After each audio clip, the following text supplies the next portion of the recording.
when you see the Jesus in the Bible, you can invite that same Jesus into your office space. You can invite him for a meal. You can invite him into your ordinary moments of your life. And as Jesus steps into the ordinary moment of your life, they become extraordinary. Jesus is more than willing to be part of your life. He's not just wanting to be a religious figure that stays in the pages of this book. He wants to be real to you, that he begins to have a conversation with you about the things that matters to you the most. But Jesus can only be invited in your daily life once you start seeing him in the scriptures. Every scripture is about Jesus. You are not predestined to become like David, Moses, Abraham. You are predestined to become like Jesus. What you see is what you are going to become. That's why Jesus, he confronts the Pharisees. He tells them, you have read this page to page, cover to cover, but you have not known me. So you need to move in your relationship from seeing Jesus from the Bible into seeing Jesus into your daily affairs of your life. Whatever you celebrate in your life, जो कुछ आप अपने जीवन में मनाते हो you will multiply it. उसका आप गुणवाद करते हो. Whatever you celebrate. जो भी आप मनाते हो. You want to celebrate. If you want to see more testimonies in your life, you have to celebrate testimonies. अगर आप अपने जीवन में और गवाहियों को देखना चाहते हो तो आपको गवाहियों को मनाना पड़ेगा. If you want to celebrate, if you want to celebrate more financial breakthrough testimonies, and if you celebrate that, that is more what is you're going to see. अगर आप आर्थिक छुटकारे को देखना चाहते हो तो आपको आर्थिक जो गवाहियां है उसको मनाना होगा. Are you with me? क्या आप मेरे साथ What हो? you celebrate is what you are going to multiply. जो आप मनाते हो वो आप गुणवाद करते हो. And whatever you just tolerate, you will keep tolerating in your life. और जो केवल आप सहते हो आप वो सहते रह जाओगे. Amen. So move from just tolerating and despise those things and start celebrating the godly things of your life. जो सहना है उसे बंद करें और आगे बढ़िए और परमेश्वर ने जो भी आपको दिया है उसे मनाइए. Do not tolerate evil, do not tolerate sickness, do not tolerate any of these things that are not from God, but start celebrating what you have from God. जो बीमारी है या बुरी बातें हैं उनको सहिए मत, परंतु परमेश्वर में आनंद मनाइए और आगे बढ़िए. Amen. Amen. Today, I want to talk to you about how to hear God more accurately in your life. आज मैं आपसे इस बारे में बात करना चाहता हूँ कि आप परमेश्वर को और सटीकता से कैसे सुन सकते हो. You know, God is a person.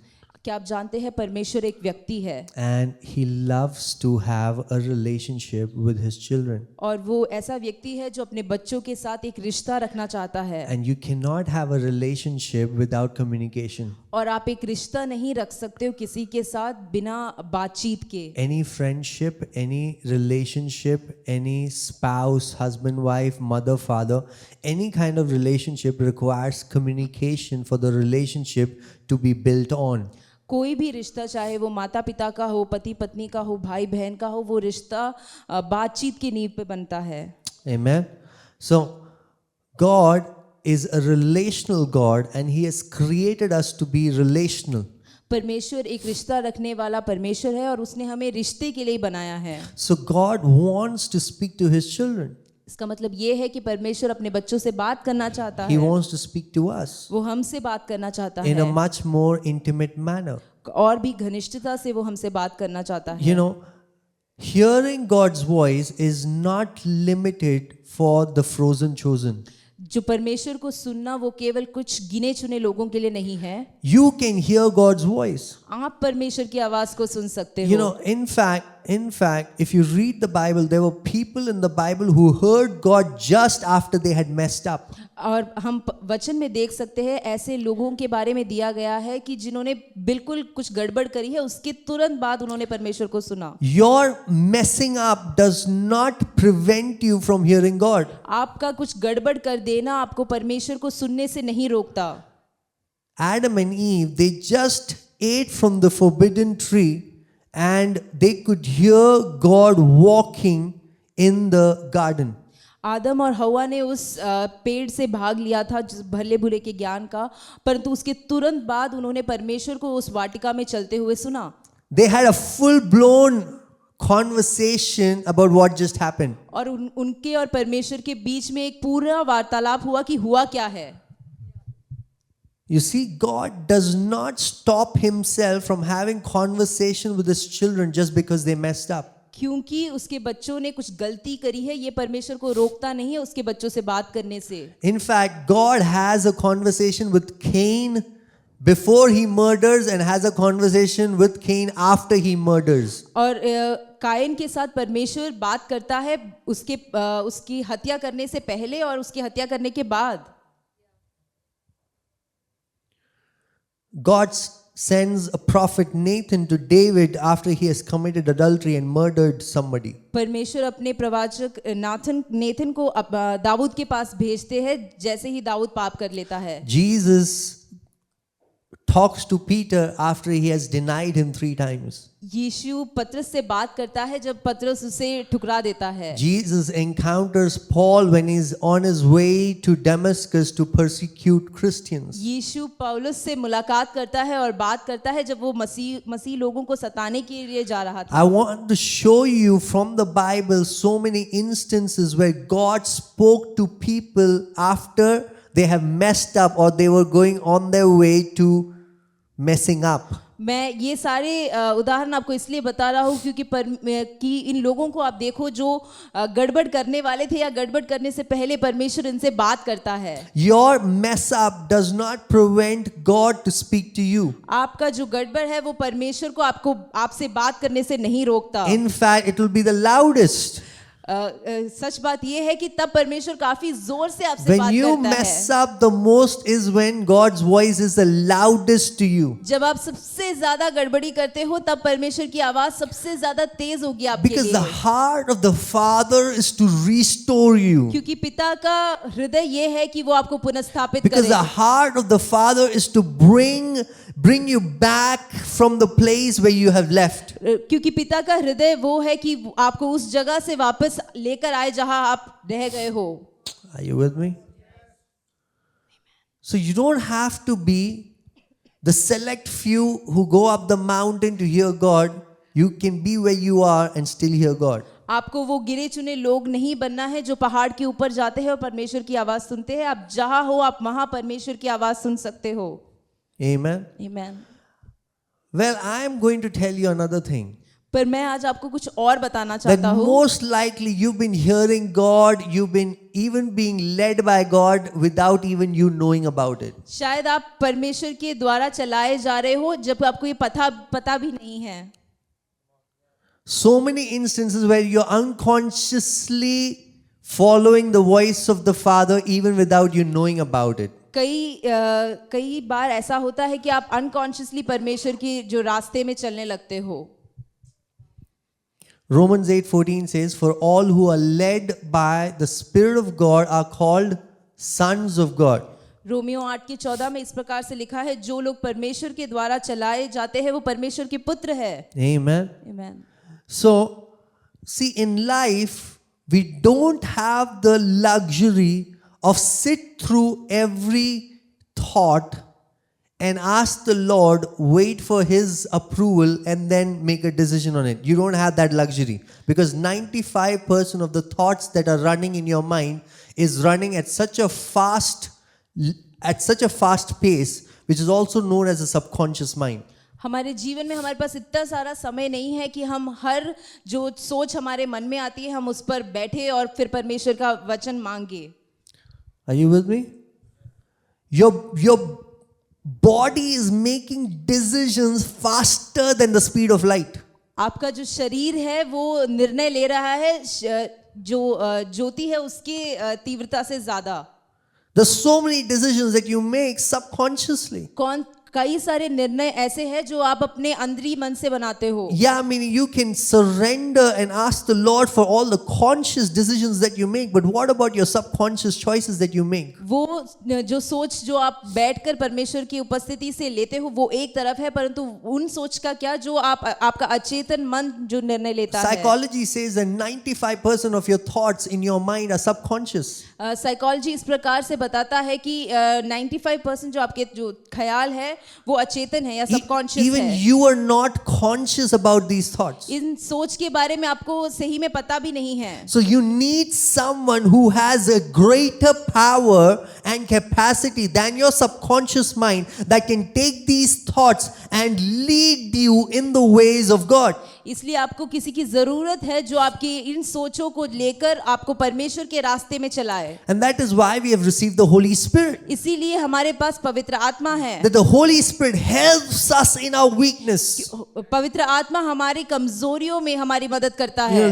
Romans chapter 8 verse 26 says, likewise the Spirit helps us in our weakness, for we do not know what to pray for as we ought to, but the Spirit makes intercession for us with groaning too deep for words. इस रीति से आत्मा भी हमारी दुर्बलता में सहायता करता है, क्योंकि हम नहीं जानते कि प्रार्थना किस रीति से करना है, परंतु आत्मा आप ही ऐसी आहें भर कर जो बयान से बाहर है हमारे लिए विनती करता When है. you don't pray because you are weak, the Holy Spirit from within you prays on behalf of you. जब हम कमजोर होते हैं, दुर्बल होते हैं और प्रार्थना नहीं कर पाते, तो पवित्र आत्मा हमारे अंदर से प्रार्थना करता है. When you received the Holy Spirit, you received an entire part of the triune head of God who actually leads you in the ways of God without even you knowing about it. जब आप पवित्र आत्मा को अपने जीवन में प्राप्त करते हो तो आप त्रिएक परमेश्वर के एक अंग को अपने जीवन में प्राप्त करते हो जो आपको परमेश्वर के रास्ते में आपके बिना जाने आपको ले जाता है. All the Old Testament examples that I shared, or the New Testament examples where they heard God, they did not hear God because they had the Holy Spirit. They heard God without the Holy Spirit. जो पुराने नियम और नए नियम के जो उदाहरण मैंने आपके साथ बांटे हैं वो उन्होंने पवित्र आत्मा के द्वारा नहीं परमेश्वर को सुना था. Adam didn't hear God because he had the Holy Spirit. आदम ने परमेश्वर को इसलिए नहीं सुना क्योंकि उसके पास पवित्र आत्मा थी. Cain didn't hear God because he had the Holy Spirit. Can ने भी परमेश्वर को पवित्र आत्मा के द्वारा नहीं सुना था. So you can hear God without the Holy Spirit. तो आप परमेश्वर को बिना पवित्र आत्मा के भी सुन सकते हो. So what is the added advantage of you having the Holy Spirit? If you can anyways hear God without the Holy Spirit, what is the advantage of you having the Holy Spirit? जब आप पवित्र आत्मा के बिना परमेश्वर को सुन सकते हो तो पवित्र आत्मा का आपके अंदर होने का क्या फायदा? Thought about it? You've received the Holy Spirit so that you can be led by the Spirit to be known as sons of God. आप पवित्र आत्मा को इसलिए प्राप्त करते हो ताकि वो आपको ले चले और आप परमेश्वर के पुत्र कहलाओ. People in the Old Testament that could hear God were known as men of God. They were not known as sons of God. जो परमेश्वर के द्वारा चलाए जाते हैं वो परमेश्वर के लोग कहलाते हैं. They were not known as sons of God. वो परमेश्वर के पुत्र नहीं कहलाते थे. But because you have received the Spirit, now the Spirit subconsciously can change your inner programming so that even when you're unconsciously you are walking as if God is walking on the earth. हम पवित्र आत्मा को जब प्राप्त कर लेते हैं तो वो हमारे अचेतन मन में इतने अच्छे से काम करता है कि हम अब दुनिया के लोगों की तरह नहीं चल रहे परंतु परमेश्वर के पुत्र की तरह चलते हैं. You did not receive the Holy Spirit just to hear God. You received the Holy Spirit to be led by Him so that you can walk like God. हमने पवित्र आत्मा को इसलिए नहीं प्राप्त किया कि हम परमेश्वर को सुन पाए, परंतु हमने पवित्र आत्मा को इसलिए प्राप्त किया है कि हम परमेश्वर के चलाए चले. Amen. Amen. That's what the Bible says. Imitate God as dear children. इसलिए वचन कहता है कि परमेश्वर का उसके प्रिय बच्चों की तरह अनुकरण करो. The only person who can help you imitate God is the Holy Spirit. केवल एक व्यक्ति है जो आपकी मदद कर सकता है परमेश्वर का अनुकरण करने के लिए, वो है पवित्र आत्मा. The only areas where the Holy Spirit is not moving in in the areas of life are those where you have not surrendered to those moments to the Holy Spirit. वही आपके जीवन के वो भाग जो आपने पवित्र आत्मा को समर्पित नहीं किया, वहीं पे पवित्र आत्मा आपके जीवन पे नियंत्रण नहीं ले पाता। Let me give you an example. Your area of weakness is one area where the Holy Spirit works. उदाहरण के लिए जो आपका दुर्बल जो अवस्था है, जो दुर्बल भाग है, वहां पे पवित्र आत्मा काम करता है। It's easy for the Holy Spirit to work in your area of weaknesses because it is not something where you are exercising your strength. आपके जो दुर्बल भागों में पवित्र आत्मा अच्छे से काम कर सकता है क्योंकि आप अपना सामर्थ्य वहां इस्तेमाल नहीं कर In रहे the हो। areas of your control is where the Holy Spirit cannot help you. जहां आपने नियंत्रण रखा हुआ है वहां पे पवित्र आत्मा काम नहीं कर सकता। But in the areas of your weakness where you surrender are the areas where the Holy Spirit can come and perfect His strength upon your weakness. उन जगहों पे जहां पे आपने अपने आप को समर्पित कर दिया है, वहां पवित्र आत्मा आकर आप पर नियंत्रण कर सकता है। God does not perfect His strength upon your strength. He perfects His strength upon your weakness. परमेश्वर अपना जो सिद्ध सामर्थ है वो आपके सामर्थ के ऊपर नहीं परंतु आपकी दुर्बलता के ऊपर करता है। So for to be weak is to be good because in your weakness you can surrender your strength into His strength. इसलिए दुर्बल होना अच्छी बात है ताकि उसका जो सिद्ध सामर्थ है वो आपके ऊपर आएगा। How many of you want to walk in your strength or you want to walk in the strength of God? आप में से कितने लोग अपने सामर्थ में चलना चाहते हैं और कितने लोग परमेश्वर के सामर्थ में चलना चाहते हैं? That's why the life of the Spirit or a spiritual life is to live a life surrendered unto the Lord. इसलिए एक आत्मिक जीवन ये है जिसमें हम अपना जीवन परमेश्वर को समर्पित कर कर जीते हैं। To live a life growing stronger and stronger in the strength of God requires you to get weaker and weaker in your flesh. इसलिए अगर आत्मिक जीवन में सामर्थी और सामर्थी बनना है तो अपने जो शरीर में हमें दुर्बल होना पड़ेगा। If you want to grow from strength to strength, you need to move from weakness to weakness. अगर आपको सामर्थ से सामर्थ की ओर बढ़ना है तो आपको दुर्बल और दुर्बल होना पड़ेगा। Any area of your life where you think you are strong is an area where you will exert control, is the same area where the Holy Spirit cannot move. किसी भी जगह पे आपके जीवन के किसी भी भाग में जहाँ पे आप अपना सामर्थ्य इस्तेमाल करते हो वहां पे पवित्र आत्मा काम नहीं कर सकता। Let go. जाने दीजिए। Say with me, let go. Let go. When somebody is swimming जब कोई तैर रहा होता है and they don't know how to swim and they are drowning, और वो जानते नहीं है कि तैरते कैसे और वो डूब रहे हैं, as long as they are not willing to let go of control and they are not willing to surrender, they cannot be helped. जब तक वो अपना नियंत्रण नहीं छोड़ देते और समर्पित नहीं कर देते और किसी को मदद करने देते नहीं है, तब तक उनको बचाया नहीं जा सकता। As long as they are putting their strength to stay afloat, the expert lifeboat guy who can save him cannot save him because he needs to let go and surrender. क्योंकि जब तक वो अपना हाथ पैर मार रहे हैं कि वो पानी में बने रहे, तब तक जो लाइफ बोट में जो आ रहा है उनको बचाने वो उनसे बचा नहीं सकता। The Holy Spirit is a gentle spirit. पवित्र आत्मा एक जेंटल स्पिरिट है। He does not force himself upon you. वो अपने आप को आपके ऊपर फोर्स नहीं करता। See, the evil spirit forces itself upon you. जो बुरी आत्मा है वो आपके ऊपर काबू कर लेती The है। evil spirit will try to take possession of your mind. जो बुरी आत्मा है वो आपके मन पर काबू करने की कोशिश करती है। Holy Spirit is a gentle spirit, does not operate like the evil spirit, is a gentle spirit that waits for your partnership. परंतु पवित्र आत्मा एक सौम्य आत्मा है जो आपके सहभागी होने का इंतजार करता है। So until and unless you don't say yes to the Holy Spirit will not move. इसलिए जब तक आप पवित्र आत्मा के साथ हामी नहीं भरते तब तक पवित्र आत्मा काम नहीं करता। You can only have a victorious life in the Holy Spirit. आपके पास केवल जयवंत वाला जीवन हो सकता है पवित्र आत्मा के साथ। But that victorious life is determined determined by your degree of surrender to Him. परंतु जितना आप परमेश्वर को समर्पित करोगे वही निर्णय लेता है कि आप कितने विजय में चलोगे। That's why the Bible says, trust in the Lord, do not lean on your own understanding. इसलिए वचन कहता है कि परमेश्वर पर भरोसा रखो, अपने समझ पे नहीं। As much as you think you know, you will operate in the capacity of how much you know. जितना आपको लगता है आपको पता है, आपको जितना पता है आप केवल उतने तक चल पाओगे। But if you want the Holy Spirit to flow in that area, you need to let go and surrender. परंतु अगर आप चाहते हो कि पवित्र आत्मा वहां पे अपना काम करे तो आपको समर्पित करना होगा।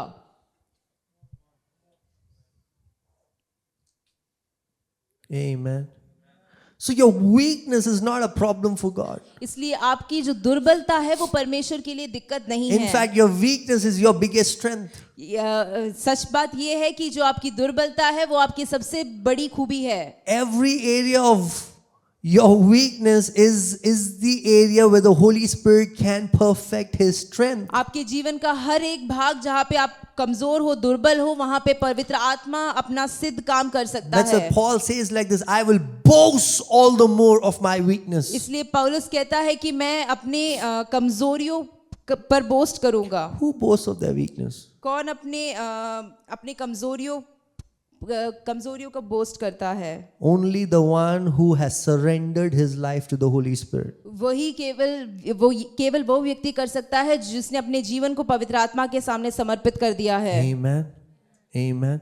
So when we surrender our lives to the Holy Spirit, He takes our weakness, He perfects His strength, Amen. and He leads us, and we are led such unconsciously, subconsciously, that we begin to walk like Jesus. इसलिए जब हम अपने आप को पवित्र आत्मा के सामने समर्पित करते हैं उसका सामर्थ हमारे ऊपर आने लगता है और वो हमें चलाए चलता है। That's why in prayer we do not just pray for things. We do not pray for us to have things. We pray for surrender. We say, Father, take over. इसलिए We जब give ourselves into your hands. This is my desire, but not my will. Let your will be done. इसलिए प्रार्थना में हम चीजों को नहीं मांग रहे होते परमेश्वर से, परंतु हम ये कहते हैं कि पिता हम पूरी तरीके से समर्पित करते हैं, हमारी इच्छा नहीं परंतु तेरी इच्छा हमारे जीवन में पूरी होने पाए। Amen.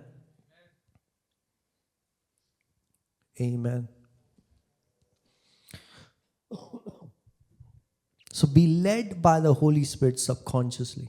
इसलिए अपने अचेतन रूप से पवित्र आत्मा के द्वारा चलाए चले। Through a lifestyle of surrender. एक जीवन शैली जहाँ पे हम समर्पित करते रहे। See, if you knew that your Heavenly Father had best desires for you, had the best thoughts for you, then it's easy to surrender. अगर आपको ये पता होता कि आपके स्वर्गीय पिता के पास आपके लिए अच्छे ख्याल है, अच्छी योजनाएं हैं, तो आप समर्पित कर पाते। You know, the areas where we think we know the best are the areas where we don't surrender. हमारे जीवन के वो भाग जहाँ पे हमें लगता है कि हमें बेहतर पता है, वहाँ हम समर्पित नहीं कर पाते हैं। Any area where we think we know best are the areas where we can't surrender. जो भी भाग जहाँ पे हमें लगता है कि हम बेहतर जानते हैं, हम वहाँ समर्पित नहीं कर पाते। Today know that your Heavenly Father knows better than you. आज ये जान ले कि आपका जो स्वर्गीय पिता है वो बेहतर जानता His है। ways are higher than yours. उसकी जो रास्ते हैं वो आपसे बड़े हैं, His ऊंचे हैं। thoughts are higher than yours. उसकी जो सोच है आपके लिए वो बेहतर है That आपके He लिए। is so good that He is better than you think. वो इतना भला है कि वो आप जितना सोच रहे हो उससे बेहतर That है। He has bigger dreams than you. आपके लिए उसके पास बढ़िया सपने हैं। You think you are ambitious, but your Father has bigger dreams than you. आपको लगता है कि आप सपने देख पा रहे हैं और आप कुछ चीज की इच्छाएं कर रहे हैं, परंतु परमेश्वर के पास आपके लिए बेहतर सपने हैं। So can we change our mind about God? इसलिए क्या हम अपना जो मन है वो परमेश्वर के प्रति बदल सकते That हैं believe that He is good. और ये विश्वास करें कि वो भला है। And He is not just good in the corporate sense, He is good in a very personal sense. He is good for me. वो सबके लिए भला ही नहीं है, परंतु आपके लिए व्यक्तिगत रूप से वो भला है। That His plans for me is good. उसकी योजनाएं मेरे लिए भली That है, his thoughts for me is good. उसका सोच मेरे लिए भला है। He's not thinking about evil. वो बुरी चीजें या दुष्ट चीजें नहीं सोच He's रहा not है। thinking how he can punish me. वो ये नहीं सोच रहा है कि वो मुझे कैसे सताए। He's thinking how he can reward me. वो ये सोच रहा है कि वो मुझे कैसे प्रतिफल दे। Hebrews 11 verse 6 says, without faith it is impossible to please God, for those who come to him must believe that he exists and he is a good rewarder. इब्रानियों 11:6 में इस प्रकार से लिखा है, जो विश्वास के बिना परमेश्वर को प्रसन्न करना असंभव है, और जो परमेश्वर के पास आते हैं वो ये मान ले कि वो है और वो प्रतिफल देने वाला परमेश्वर है। So change your mind about God. इसलिए अपना जो मन है जो परमेश्वर के प्रति बदल दे। Repent about God. अपना मन फिराए परमेश्वर को You know, लेकर। repentance means comes from the Greek word metanoia, which means to change your mind. मन फिराना एक यूनानी शब्द से आता है जिसका मतलब है जो है मेटानोया, Which means to change your mind. जिसका मतलब है कि मन को बदल देना। So repentance is change your mind, and it begins by you changing your mind about how you see God. और मन फिराना का मतलब है मन को बदल देना। ये शुरुआत यहाँ से होता है कि आप परमेश्वर के प्रति आपका मन को बदले। You know, the best place to be is in the posture of humility, to assume that you don't know it. सबसे बेहतर आकार ये है कि आप नम्र रहे और बोलिए कि मुझे नहीं पता। You don't know it. आपको नहीं पता। I don't know how good God आप is. ये नहीं जानते कि परमेश्वर कितना भला That है। God is better than I think. परमेश्वर मैं जितना सोचता हूँ उससे बेहतर That है। his plans are so much better than I can perceive. जितना मैं समझ सकता हूँ उससे बेहतर उसकी योजनाएं He's हैं। not bad, but he is good, and he is better than how much ever I can imagine. वो बुरा नहीं है, वो भला है, और जितना मैं सोच सकता हूँ उससे बेहतर है He is वो। not a punisher, he's a rewarder. वो सताने वाला परमेश्वर नहीं है परंतु प्रतिफल देने वाला परमेश्वर Change है। your mind about how you see God. अपने मन को बदले जिस तरीके से आप परमेश्वर को Because देखते the हो। more you see the goodness of God, the more you're willing to surrender. जितना ज्यादा आप परमेश्वर की भलाई को देखोगे उतना ज्यादा आप समर्पित कर The पाओगे। reason why we don't surrender is because of our inability to see the goodness of the Father. हम समर्पित इसलिए नहीं कर पाते क्योंकि हम परमेश्वर पिता की भलाई को नहीं देख पा If रहे you हैं। look at the cross and if you see that God gave it all for you, you will be better, be willing to surrender. अगर आप उस क्रूस को देखते हो और ये जान लेते हो कि परमेश्वर ने आपको सब कुछ दे दिया है तो आपके अंदर समर्पण की He आत्मा who आएगी। did not spare his own son for us, how will he not give us graciously all things with him? जिसने अपने इकलौते पुत्र को हमारे लिए दे दिया, क्यों नहीं वो सब कुछ उसके पुत्र के साथ हमें देगा। Amen. Amen. Whatever you're worried about in life, जिस भी चीज के लिए आप अभी चिंता कर रहे हो God has taken care of it. परमेश्वर ने उसको देख लिया है। God has taken care of whatever you worry about in your life. जो भी आप चिंता कर रहे हो परमेश्वर ने उस चीज को देख लिया है। I don't think you think anybody loves you more than you do. मुझे लगता है आपको लगता है ऐसा कि आपसे ज्यादा कोई प्रेम नहीं करता। You're the one who loves yourself the most. आपको ऐसा लगता है कि आप खुद से सबसे ज्यादा प्रेम करते हो, Even though that is not true. चाहे ये सच ना हो। Your parents love you आपके माता पिता आपसे प्रेम more than करते you can हैं, love yourself. जितना आप अपने आप से प्यार करते हो उससे ज्यादा। But you think that you love yourself the most. पर आपको लगता है कि आप खुद से सबसे ज्यादा प्यार करते हो। Do you know how many number of hair you have? क्या आप जानते हो कि आपके बाल कितने हैं? You love yourself so much, right? आप अपने आप से इतना ज्यादा प्यार You करते हो care ना? about yourself so much, right? आप अपने आप का इतना ज्यादा ध्यान रखते हो। You're only worried about the hair when you see them falling. आप केवल अपने बालों के बारे में तब सोचते हो जब आप उसको जमीन पे गिरा But हुआ as देखते long हो। as they are on the head, you're not worried about it. जब तक वो आपके सिर में है तब तक आप उसके बारे में ध्यान नहीं The देते Bible हो। says the Father knows the number of your hair. वचन कहता है कि पिता आपके बालों की संख्या को जानता Do है। you understand the details into which He knows you in and out, and He is concerned about each hair fall that happens? क्या आप देख सकते हो कि कितने घनिष्ठ रीति से परमेश्वर आपको जानता है और का ध्यान रखता है। Today, be willing to let go and let God. आज समर्पित करने के लिए अपने आप को और परमेश्वर को अपने जीवन में काम करने दे। Let go of your self-righteousness and let God's righteousness come in your life. आपकी जो स्वयं की धार्मिकता है उसे जाने दे और परमेश्वर की धार्मिकता आपके ऊपर हावी हो जाए। Let go of your control and let God control your life. अपना नियंत्रण छोड़ दे और परमेश्वर आपके जीवन में नियंत्रण करने पाए। Let go of how good your life is, your perception of how good your life is, and let God's perception of His goodness invade your life. आपकी जो सोच है कि आपकी जिंदगी कितनी अच्छी है उसको जाने दे और परमेश्वर की जो सोच है वो आपके जीवन में आने पाए। Amen. Amen. Surrender your life. इसलिए अपने जीवन को समर्पित कर दे। It's the best thing that you can do. ये सबसे उत्तम चीज है जो आप कर सकते हो। It's the best thing. ये सबसे उत्तम है। Best thing. सबसे उत्तम। So repent how you see God. मन फिराए जिस तरीके से आप परमेश्वर को देखते हो। You know, all the Old Testament folks, सारे जो पुराने नियम के संत हैं, they're known as the heroes of faith. उनको विश्वासियों के हीरो की तरह बोला गया है। Even they did not know God as Jesus knew God. पर वो भी परमेश्वर को जिस तरीके से यीशु प्रभु को जानता था वैसे नहीं जान पाए। Put John 1 verse 18. यूहन्ना उसका 1:18। No one has seen God. किसी ने परमेश्वर को कभी देखा नहीं The है। Bible says no one has seen God. वचन कहता है किसी ने परमेश्वर को नहीं The देखा। only God who is at the Father's side, He has made Him known.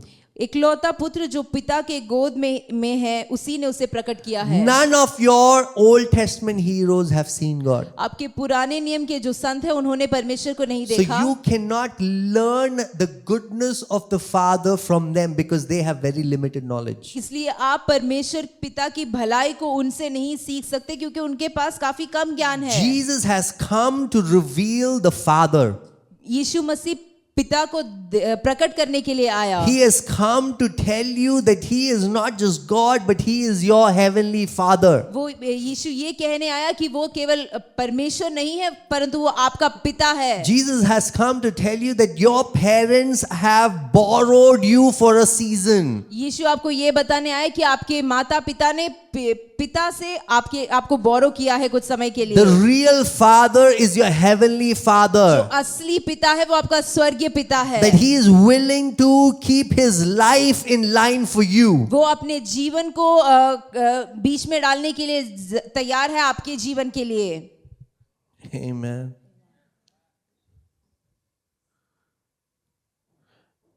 You know, when we were young, we would go for these long mission trips. जब हम छोटे थे हम ऐसे लंबे मिशन ट्रिप्स में जाते थे। And sometimes, you know, we would go through villages and suburbs and unknown territories.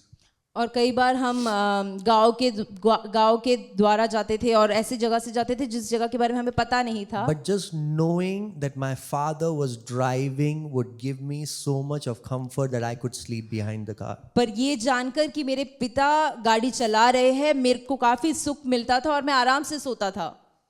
Just knowing ये केवल इस जानकारी से that he is around and he is the one who's driving, I could sleep. कि वो ड्राइव कर रहे हैं और इस वजह से मैं आराम से सो पाता था। Why? Because I trust my father more than anything. क्योंकि मैं अपने पिता पर बाकी सारी चीजों से बढ़कर भरोसा करता I था। know he will never let anything happen to me. और मैं जानता था कि वो मेरे साथ कुछ भी बुरा होने नहीं देंगे। How much more can you trust your heavenly Father knowing that he is driving your life and you can relax and be at rest and be at peace? इससे कितना अधिक आपको आराम में होना चाहिए ये जानकर कि आपका स्वर्गीय पिता आपकी जीवन की गाड़ी को चला रहा है। Don't try to fight the steering wheel with him. उससे लड़ाई ना करें कि कि वो आपको स्टीयरिंग व्हील दे दे। Amen. Trust his goodness. उसकी भलाई पर भरोसा करें। Trust his goodness. उसकी भलाई पर भरोसा You know, when करें। you trust his goodness, surrender is so easy. जब आप उसकी भलाई पर भरोसा करते हो तो समर्पित करना आसान है। Let no one tell you that surrender is hard. कोई आपको ये ना बताए कि समर्पण करना मुश्किल है। Surrender is the easiest thing that you can do. समर्पण सबसे सरल चीज है जो आप कर सकते हो. When a child surrenders to her father and the father lifts the child up is the easiest thing for the child. जब एक बच्चा अपने पिता के सामने समर्पित करता है तब उसको उठाना या उससे कुछ करवाना वो बहुत आसान है. When the child surrenders and let the mother feed that child is the easiest thing that the child has ever done. जब बच्चा अपने आप को समर्पित करता है तो माँ काफी अच्छे तरीके से उसको खाना खिला सकती है. So don't let anybody tell you that surrender is hard. Surrender is the easiest thing that you would have ever done in your life. इसलिए कोई आपको ये ना बोले कि समर्पण करना काफी मुश्किल है, क्योंकि समर्पण करना सबसे आसान चीज है. But here's the thing, surrender comes from the revelation of knowing that God is good. परंतु बात यह है कि समर्पण करना इस प्रकाशन से आता है कि परमेश्वर भला है. Any area of your life where you're not able to surrender is an area where you don't believe that God is good. आपके जीवन का वो भाग जहां आप विश्वास नहीं करते परमेश्वर भला है, वहां पे आप समर्पण नहीं कर पाते. If you haven't surrendered your finances, it means you think that God is not good in the area of finances and you need to figure it out yourself. आप अपने आर्थिक रीति में अगर परमेश्वर को समर्पण नहीं करते हो तो आपको वहां लगता है परमेश्वर वहां भला नहीं है और आपको इसका नियंत्रण लेना होगा. In the area of parenting, in the area of family life, in the area of your spouses, any area of your life where you don't see the goodness of God is the area where you don't surrender. जहाँ पे आप माता पिता हो या पति पत्नी हो या परिवार के रीति में जहाँ आप समर्पण नहीं करते, वहाँ पे आप परमेश्वर की भलाई को नहीं देखते हो. Amen. Amen.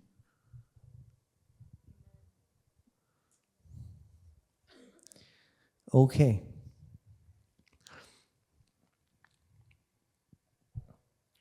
So there's a story in Luke 24 लूका उसके 24 में एक कहानी है where 3 days has happened and Jesus has been resurrected from the grave. 3 दिन हो गए हैं और यीशु मुर्दों में से जी उठा है. But there are 2 disciples who haven't seen Jesus yet. परंतु 2 चेले हैं जिन्होंने अभी तक यीशु को देखा नहीं है. And they are still upset about the death of Jesus. और वो अभी भी दुखी है यीशु मसीह के मृत्यु को लेकर. So they are moving from Jerusalem to Emmaus. तो वो यरूशलेम से इमाउस की तरफ जा रहे हैं. And the journey is 7 miles. और जो रास्ता है वो 7 मील का है. So while they are walking, they are talking among themselves. और जब वो चल के जा रहे हैं वो एक दूसरे से बात कर रहे हैं. And Jesus joins them in the journey. और यीशु उनके इस यात्रा में उनके साथ आता है. And Jesus asks them, "What are you talking about?" और यीशु उनसे पूछता है तुम किस बारे में बात कर रहे हो. So they begin to explain to him about how Jesus, who was mighty prophet, who did so much wonders, he died, and they explain to him how they are upset about his death. और वो उनको बताता है कि यीशु नासरी के बारे में जो एक अभिषिक्त था जो चंगाइयाँ करता था और यीशु कैसे मरा ये यीशु को बताते हैं वो. Now, see, even though they were disciples, for some reason Jesus prevented them from knowing him face to face. चाहे वो चेले थे परंतु यीशु ने किस तरीके से उनको रोका हुआ था कि वो जान पाए कि वो यीशु ही है. They couldn't recognize that this was Jesus. वो पहचान नहीं पाए कि ये यीशु है. Now what Jesus does is he takes them from the Bible, from Genesis to Malachi, he takes them through every scripture portion and tries to show himself in the Bible. अब यीशु क्या करता है वो उससे उनको लेकर चलता है उत्पत्ति से मलाकी तक और दिखाता है यीशु कहाँ है. He's basically showing them that Jesus, he came and his death was intentional so that he could be raised from the dead. वो उन्हें ये बताता है कि जो यीशु आया और उसका जो मृत्यु है वो जरूरी था. So he takes them through these passages and reveals them about himself from those scriptures. और पुराने नियम में से वो उसे लेकर जाता है ताकि वो उनसे बता पाए कि यीशु कौन है. Now after he has done that, they had reached their destination. और जब ये यीशु ने ये इनको बता दिया तब तक वो अपने जगह मंजिल पे पहुंच गए थे. So these disciples invite him, "Hey, why don't you come and join us for dinner?" और ये जो चेले हैं वो उसे बुलाते हैं और बोलते हैं कि हमारे साथ भोजन करे. As they were sitting for dinner, और जब वो भोजन करने के लिए बैठे हैं. see Luke 24 verse 30 and 31. लूका उसका 24 उसका 30 और 31. As they were sitting for dinner, when he was at the table with them, he took the bread and blessed and broke it and gave it to them.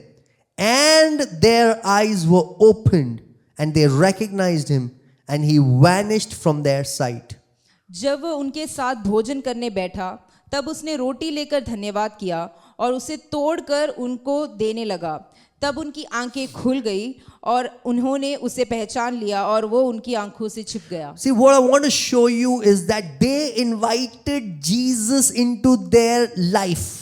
मैं आपको ये दिखाना चाहता हूँ कि उन्होंने अपने जीवन में कोई यीशु मसीह को निमंत्रण They दिया। invited Jesus into the dinner table. उन्होंने यीशु मसीह को उस भोजन के मेज में बुलाया। And as Jesus was at the dinner table, they recognized Jesus. और जब वो उस भोजन के मेज पर बैठे हैं वो यीशु मसीह को पहचान You know, जाते हैं। you can invite Jesus into your mundane moments of your life. आपके जीवन रोजमर्रा के जीवन में आप यीशु मसीह को निमंत्रण दे That सकते you हो। can invite him into your ordinary moments of your life. आपके जीवन में जीवन के जो दिनचर्या है उसमें आप यीशु मसीह को बुला And सकते as हो। Jesus steps into the ordinary moment of your life, they become और extraordinary. जब आपके साधारण जीवन में यीशु प्रवेश करता है वो असाधारण हो जाता See, है। Jesus first revealed them in the Bible.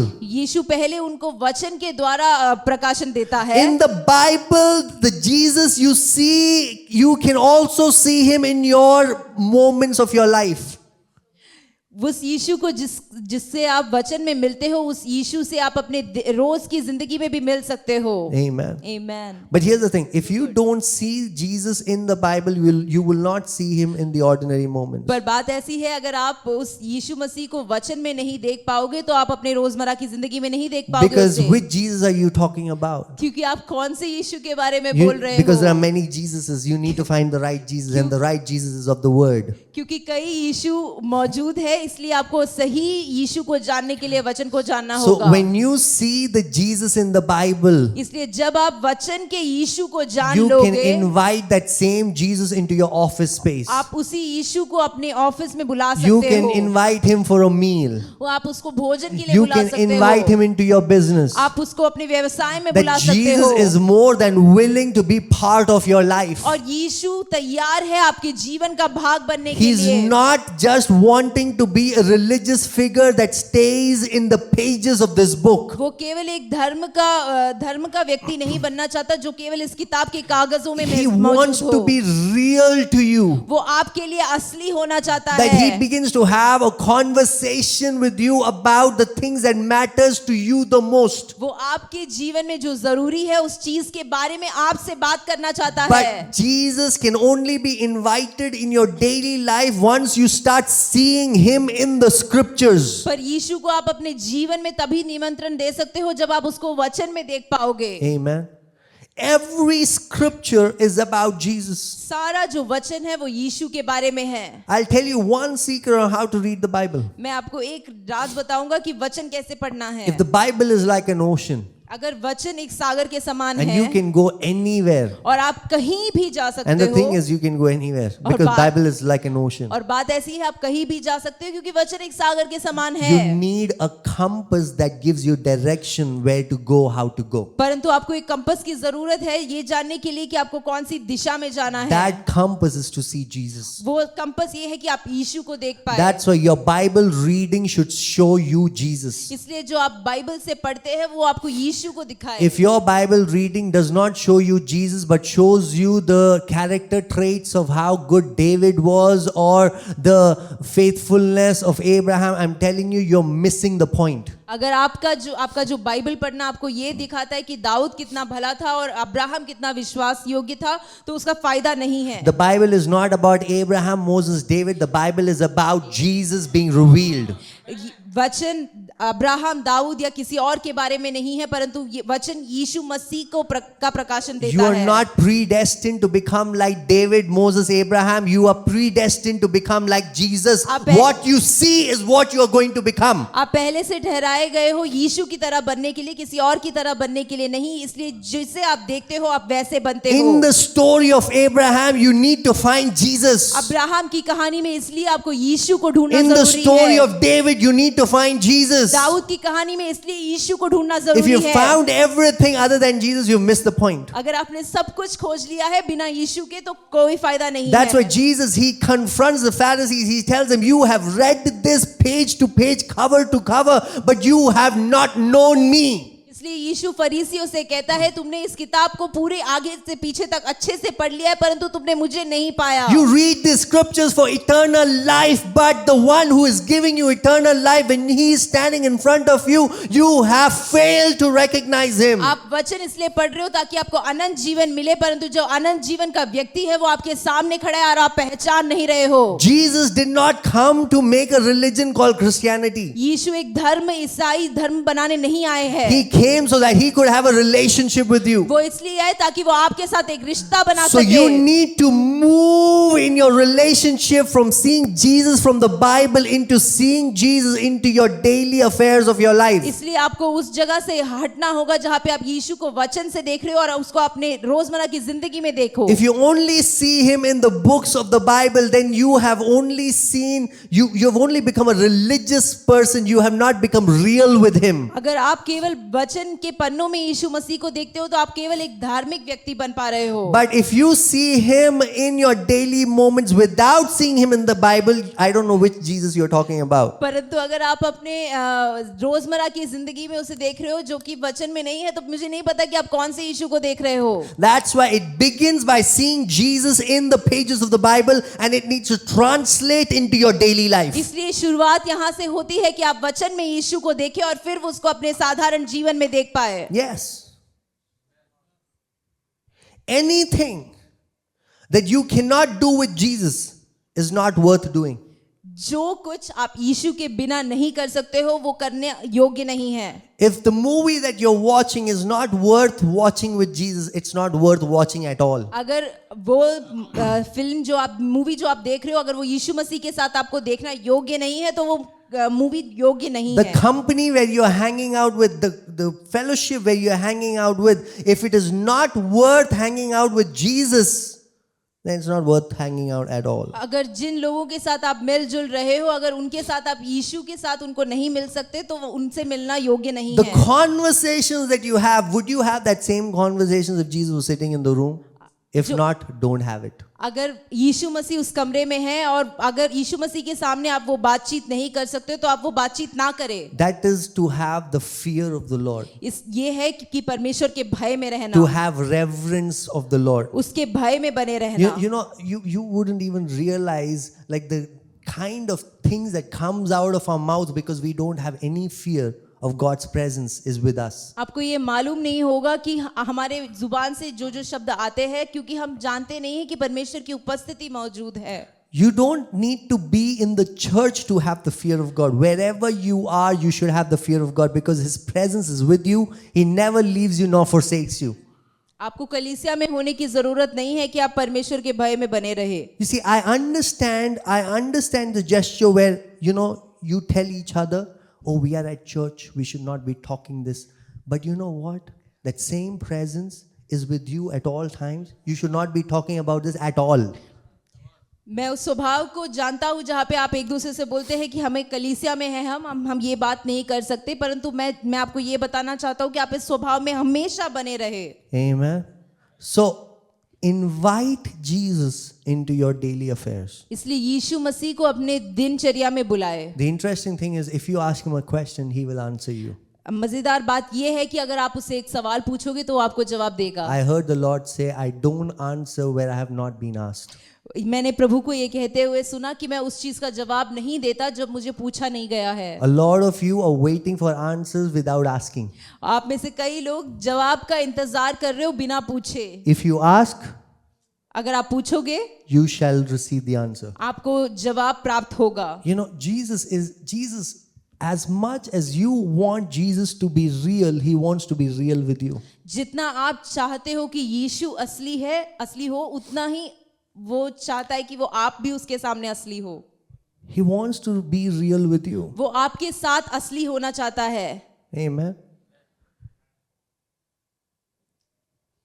Salvation, redemption, justification, glorification, predestination are not the only things that he wants to have a conversation with you about. केवल धार्मिकता, मन फिराना, उद्धार होना, केवल इन बातों के बारे में नहीं परमेश्वर आपसे बात करना चाहता। He wants to talk to you about things that matter to you. उन बातों के बारे में आपसे बात करना चाहता है जो आपके लिए जरूरी See, है। somewhere we have distant God so far that when it comes to the holy things of life, we talk to Him. But when it comes to the real things that actually matter to us, we would talk to our friends rather than talking to Him.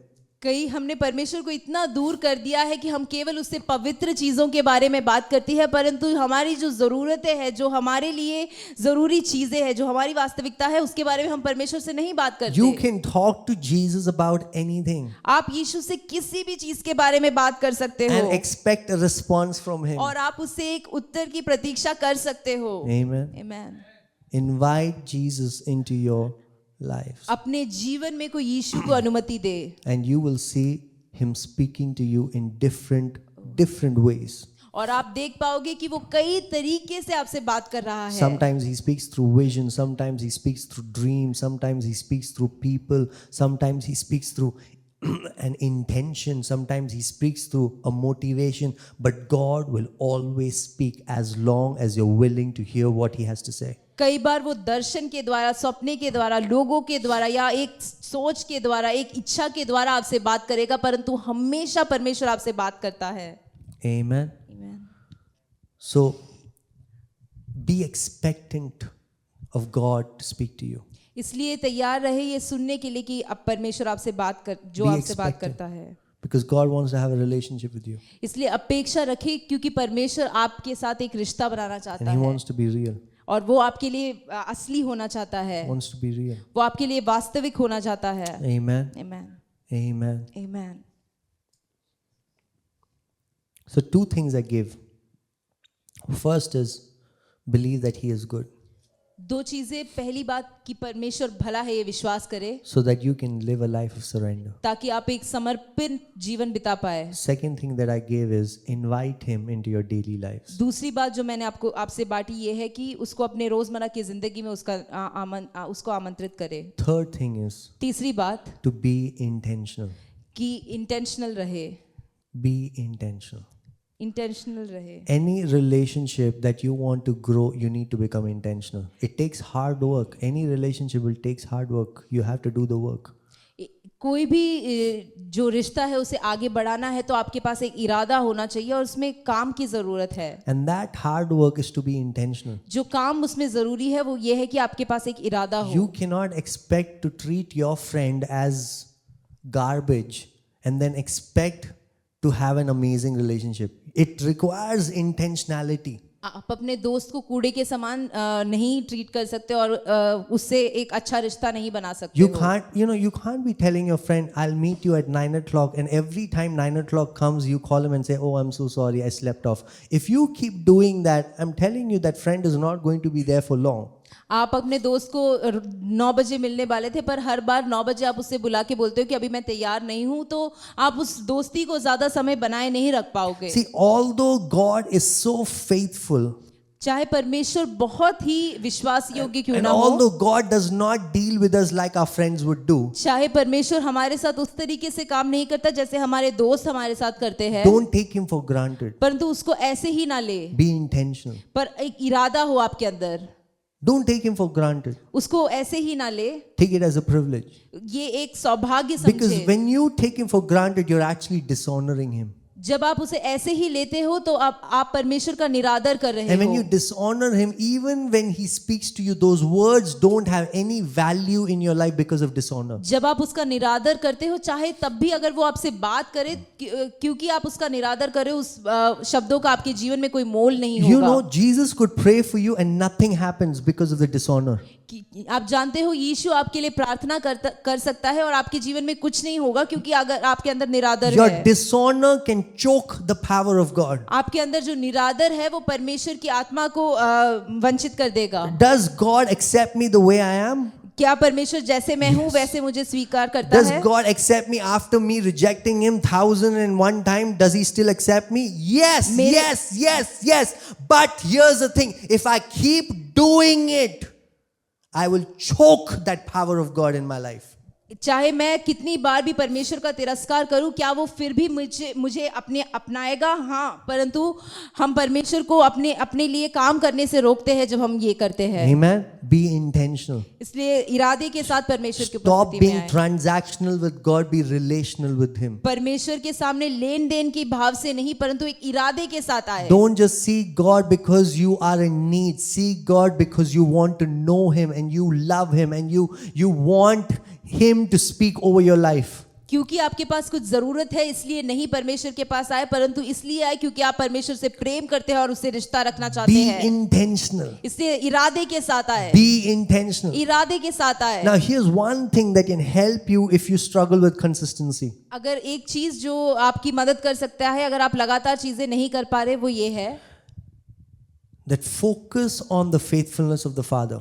कि परमेश्वर की जो विश्वास योग्यता है उस पर अपना ध्यान You केंद्रित know, करें। I used to struggle with being consistent in my relationship with God. मैं काफी इस चीज से जूझता था कि मैं परमेश्वर के साथ एक लगातार संबंध नहीं बना पा But रहा the था। day I begin to put my focus not on my faithfulness but on His faithfulness, the day I kept doing that, my relationship with God became very consistent. परंतु जिस दिन से मैंने अपनी विश्वास योग्यता पे नहीं परंतु परमेश्वर की विश्वास योग्यता पे अपना ध्यान केंद्रित किया, उस दिन से मैं परमेश्वर के साथ एक लगातार संबंध में हूँ। 1 John 4:18 says we love because He first loved us. पहले यूहन्ना 4:18 में इस प्रकार से लिखा है कि हम उससे इसलिए प्रेम करते हैं क्योंकि उसने हमसे पहले प्रेम किया। So I got off the pressure that I cannot love God enough as much as He loves me, and which is okay, which is fine. इसलिए मैं इस सोच से बाहर निकला, इस प्रेशर से बाहर निकला कि मैं उतना नहीं परमेश्वर से प्रेम कर सकता जितना वो मुझसे प्रेम करता So है। giving up the performance mindset and start to become delighted in His presence. इसलिए काम करने की जो मानसिकता है उससे निकलकर आनंद में रहने की मानसिकता में मैं पहुंचा। I'm not praying because I have to pray. मैं इसलिए नहीं प्रार्थना कर रहा क्योंकि मुझे प्रार्थना करना पड़ रहा I है। am praying because I get to pray. मैं इसलिए प्रार्थना कर रहा हूँ क्योंकि मुझे प्रार्थना करने का मौका मिला I'm not है। reading the Bible because I have to read the Bible. मैं वचन को इसलिए नहीं पढ़ रहा क्योंकि मुझे वचन पढ़ना पड़ रहा I'm है। not reading the Bible so that I can be blessed. मैं वचन इसलिए नहीं पढ़ रहा ताकि मैं आशीषित हो I जाऊं। am reading the Bible to know how blessed I मैं am. वचन इसलिए पढ़ रहा हूँ कि मैं जान पाऊं मैं कितना See, आशीषित you हूँ। have to change your mindset from a performance mindset into just delighting in His presence. इसलिए आपको अपनी मानसिकता बदलनी पड़ेगी जहाँ पे आप काम करते हो, पर उस मानसिकता में आना पड़ेगा जहाँ पे आप परमेश्वर में आनंद मनाते You हो। have to change your focus from seeing yourself to seeing God's faithfulness. अपने आप को देखने के बजाय परमेश्वर की विश्वास योग्यता को आप देखने So पाए। every morning when I wake up, this is the first thing that I do is change my focus. इसलिए सबसे पहले जब मैं सुबह उठता हूँ तब मैं अपने ध्यान को हटाता हूँ Lord, you love me. और मैं कहता हूँ कि परमेश्वर आप मुझसे प्रेम करते हो, You care for me. परमेश्वर आप मेरा ध्यान रखते हो, Concerned about my life. आप मेरे जीवन के बारे में सोचते हो। Even 5 minutes dwelling in the faithfulness of God 5 minute परमेश्वर की विश्वास योग्यता में बने रहने से will change everything. आपके जीवन में सब कुछ बदल देगा। Will open up immense, unlimited potential and opportunities for you. असीमित जो मौके हैं वो आपके जीवन में खुल जाएंगे But the इससे। more you beat yourself because of your lack of prayer, lack of consistency, lack of all of this, you will only crouch. You will only go within. और जितना ज्यादा आप अपने आप को पीड़ित करोगे कि मैं प्रार्थना नहीं कर पा रहा हूँ, वचन नहीं पढ़ पा रहा हूँ, उतना ज्यादा आप अपने आप में सीमित रह जाओगे। Amen. Because here's the thing. क्योंकि बात ऐसी है, Even the relationship with God, जो परमेश्वर के साथ जो रिश्ता हमारा है that is also sustained by God. वो भी परमेश्वर ही बनाए रखता है। We don't sustain it. हम उसको बनाए नहीं रखते। So as you wait on the Lord, इसलिए जैसे आप परमेश्वर का इंतजार करते हो, wait on the Lord. अब परमेश्वर पर इंतजार Lord, करते you रहे love me. और कहिए कि परमेश्वर आप मुझसे प्रेम करते You हैं, have great thoughts about my life. आपके पास मेरे लिए बेहतर सोच है। Thank you for you are my Father. धन्यवाद कि आप मेरे पिता Yeah, हैं। as you wait upon Him, a grace comes upon your life. और जब आप परमेश्वर पे बने रहते हैं तो एक अनुग्रह आपके जीवन में आता A है, grace for you to pray. एक अनुग्रह कि आप प्रार्थना कर A पाए, grace for you to read the Bible. एक अनुग्रह जिससे आप वचन पढ़ पाते A हो, grace for you to be stirred up in your spirit. आपके मन के अंदर से आप उत्तेजित हो रही वैसी एक अनुग्रह। I'm telling you, worshiping God, praying is not difficult. It is easy as long as you can keep your mind away from yourself and fix your eyes on Jesus. आराधना करना, परमेश्वर की महिमा करना ये मुश्किल नहीं है तब तक जब तक आप अपनी नजरें परमेश्वर पर बनाए रखोगे, ना कि अपने आप पर। But as soon as the focus shifts on you, then you feel the brunt of it. परंतु जब आप ध्यान अपने ऊपर लगाते हो तब आपको ये सब बहुत मुश्किल लगता है। That you can pray for tongues for like 30 seconds and you felt like you were praying for 2 hours. आपने 30 सेकंड प्रार्थना करी परंतु आपको लगने लगेगा कि आपने 2 घंटे प्रार्थना करी Yeah. है। Take the pressure off. इसलिए उस प्रेशर को निकाल दे Let go. और जाने दे, Let go.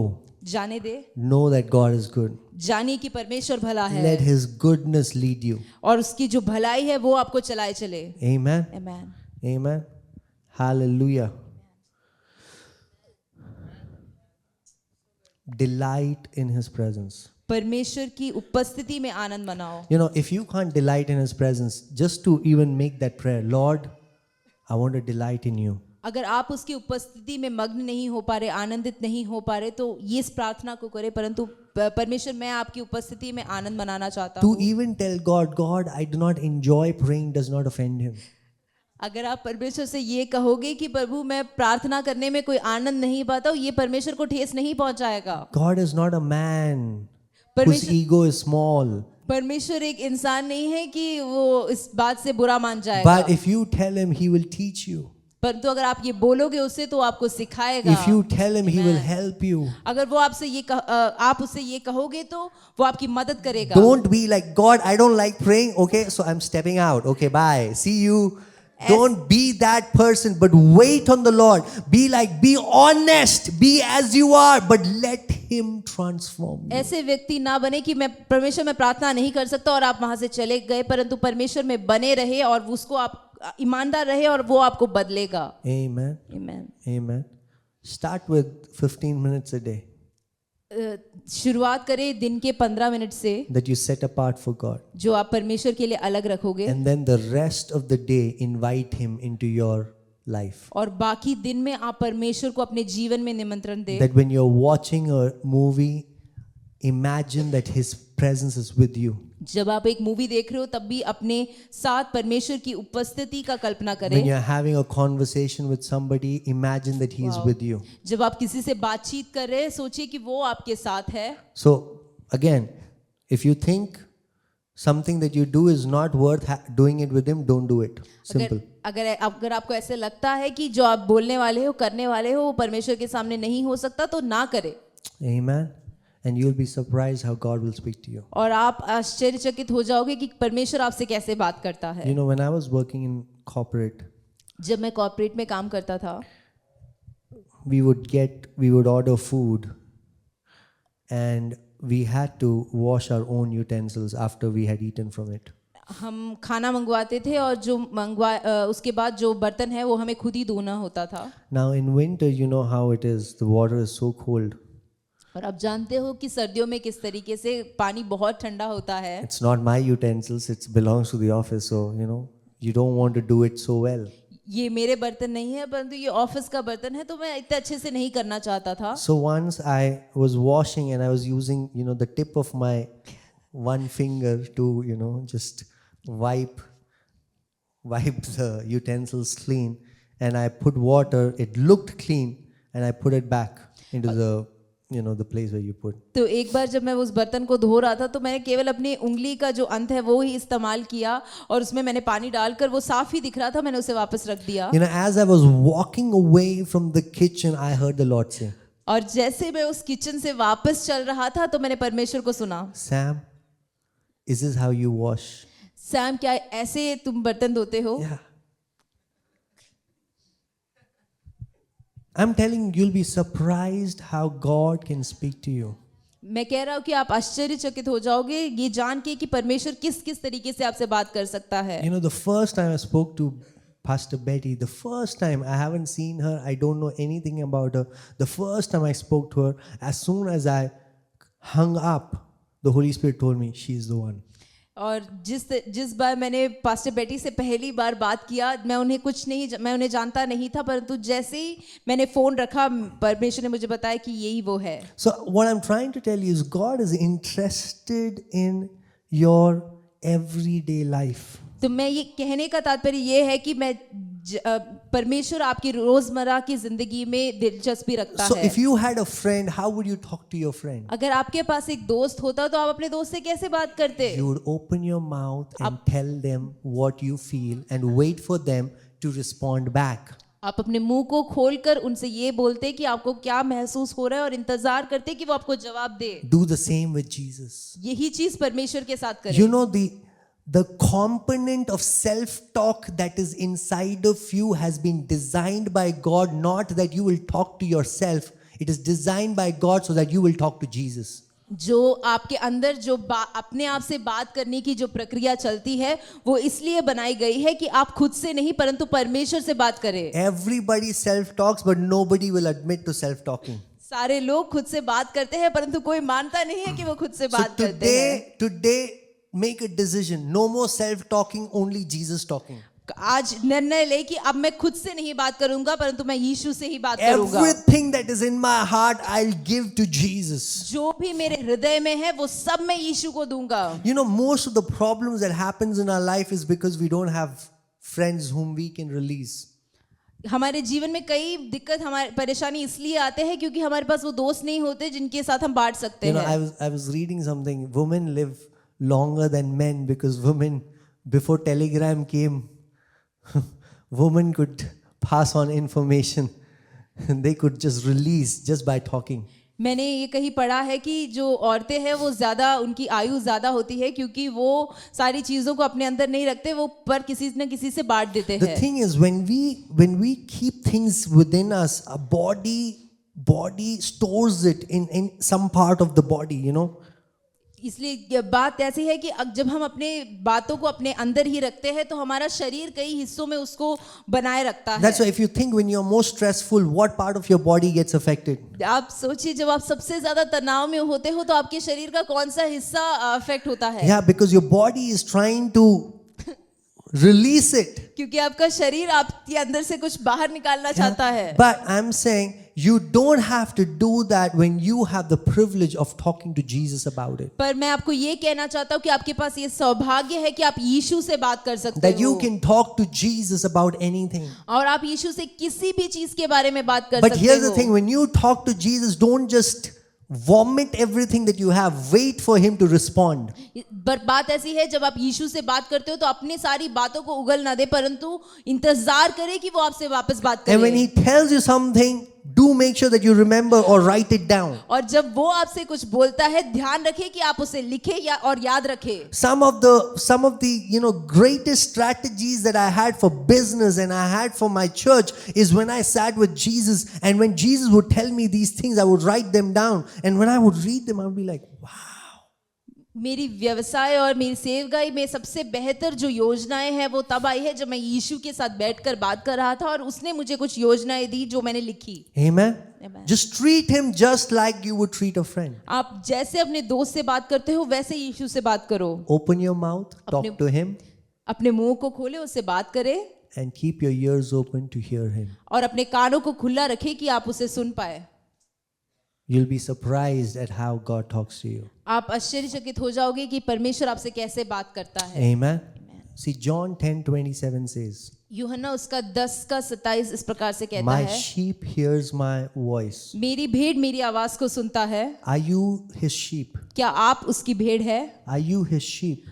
क्या आप उसकी भेड़ है? Are you his sheep? क्या आप उसकी भेड़ है? Then you can hear him. तो आप उसकी आवाज को सुन Let सकते हो। no devil tell you otherwise that you cannot hear God, because the sheep of Jesus can hear his shepherd. कोई शैतान आपको उल्टा नहीं बोल पाए परंतु आप परमेश्वर की भेड़ है तो आप परमेश्वर को सुन सकते हो। And like I said, most likely you are listening to him more than you give yourself credit. बात ऐसी है कि आप शायद परमेश्वर को जितना आपको पता है उससे ज्यादा सुन भी रहे हो। Amen.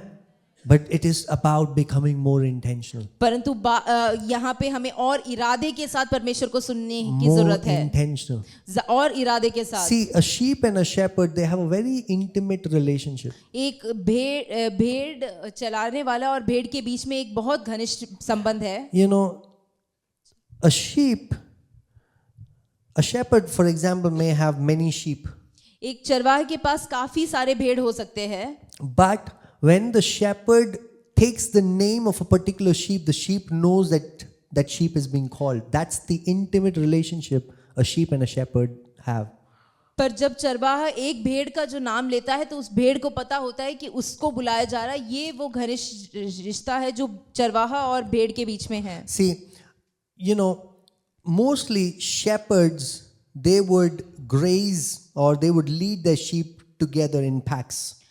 जो चरवाहे हैं वो अपने भेड़ों को साथ में चराने ले चलते हैं। So he leads us in green pastures. So shepherds lead the sheep in green pastures. वो उन्हें हरी हरी चराइयों में चराने ले चलते हैं। Now when the night happens, परंतु जब रात हो जाती है, they cannot take all the sheep back. वो सारे भेड़ों को साथ में वापस नहीं So ले जा पाते। what these couple of shepherds they would do is they would make a temporary sheep pen and they would keep all their sheep combined together in one common pen. और कुछ चरवाहे मिलकर एक जगह पे अपने सारे भेड़ों को रखने लग जाते हैं। And to guard that sheep pen, one of the shepherd they volunteer themselves. एक जो चरवाहा होता है उनमें से वो उस जहाँ पे ये भेड़ बकरियों को रख रहे हैं वहां पे वो खड़ा रहता So है। he literally becomes the door of the sheep pen. वो खुद में वो दरवाजा बन जाता है जिससे वो भेड़ अंदर आते हैं। And the other shepherds they go back into the city, they rest and they come in the morning. बाकी जो चरवाहे हैं वो अपने जगहों पे जाते हैं, वो सोकर अगले दिन सुबह वापस आते हैं। The next morning when they come, amongst all the sheep, they can just call the name of their sheep, and the sheep among the entire crowd will recognize the voice of the shepherd and will follow the shepherd. तो इतने सारे भेड़ों के बीच में से वो अपने भेड़ों का नाम लेकर पुकारते हैं तो उनकी भेड़ उनको जान पाती है, पहचान पाती है और उनकी तरफ भागकर आ जाती है। The sheep, they are dumb, but they can recognize the voice of the shepherd. चाहे भेड़ कितने भी बेवकूफ क्यों ना हो, परंतु वो अपने जो चरवाहे हैं उसकी आवाज को पहचान लेते If हैं। you are the sheep of Jesus, you can recognize his voice. अगर आप यीशु मसीह के भेड़ हो तो आप यीशु मसीह की आवाज को पहचान सकते हो। The more familiar you become with his ways, the more intimate you become by spending more time, by being more intentional, you can hear him more sharply and more accurately. जितना ज्यादा आप उसके साथ परिचित होते हो, उसके साथ समय बिताते हो और उसको सुनते हो, उतनी ज्यादा अच्छी तरीके से आप उसकी आवाज को पहचान पाते हो। Amen. Amen. So here's the thing. If you think you've never heard God's voice, इसलिए अगर आज आपको लगता है कि आपने कभी भी परमेश्वर की आवाज को नहीं सुना, first thing is say, I can hear God's voice. पहली चीज आप ये बोलिए कि मैं परमेश्वर की आवाज को सुन सकता हूँ। Remove every limiting belief system that tells you otherwise. सीमित करने वाली सारी सोच को अपने अंदर से दूर कर दे। Say with me, I can hear God's voice. मेरे साथ कहे कि मैं परमेश्वर की आवाज को सुन सकता हूँ। And if the devil says, how? Tell him, I am his sheep. अगर शैतान पूछता है कैसे, तो कहिए क्योंकि मैं उसकी भेड़ हूँ। Amen. Amen. I can hear God's voice. मैं परमेश्वर की आवाज को सुन सकता हूँ। Believe that you can hear God's voice. विश्वास करें कि आप परमेश्वर की आवाज को सुन सकते हो। Amen. Amen. Amen.